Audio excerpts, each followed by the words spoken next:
Hello, my name is Isaac Jones, and today I'm going to be presenting you 3 of my pieces for my GHP submission. For my first piece, this is a 16 by 20 graphite portrait on watercolor paper. When I took the picture of my friend Jacob, it just fit the description of the project so well. I used the portrait and then I merged it with nature to kind of create depth and like a feel of just calm. You kind of just look in the background and get lost, which kind of created that relaxing feeling that just happened with this piece as I went on. As far as technique goes, watercolor paper helped out a lot with creating like a realistic texture for the skin. So that was my goal with this one, and it turned out pretty well. For my next piece, this was a watercolor portrait of a man named William. I just ran into him at a family reunion, and I thought he would make for a pretty cool watercolor portrait. So I snapped a photo and I went with it.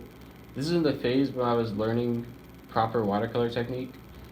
So like you'll notice that in my picture I stressed a lot that I would leave the whites in to create like a natural highlight. I worked in layers a lot. This is where I really dived into the small mechanics of like watercolor and everything, and it worked out well in the end because you can see a lot of the layers and how I developed it and how I left the highlights, and in the end it turned out pretty well.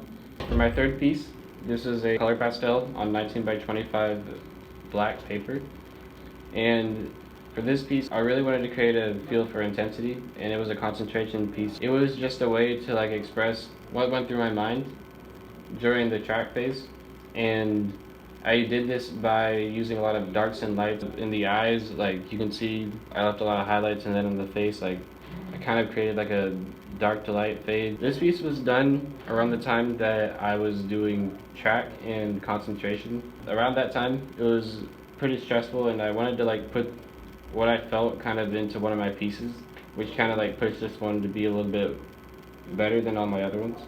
And this painting, like the goal of it was to create a feel of intensity and like what was going through my mind at the time. And I did that through using a lot of highlights and kind of creating like a dark tone on my face in a close-up. So you could look at the piece and you just feel what I felt. And that was kind of the goal as I went on doing this piece, and that's the result I got.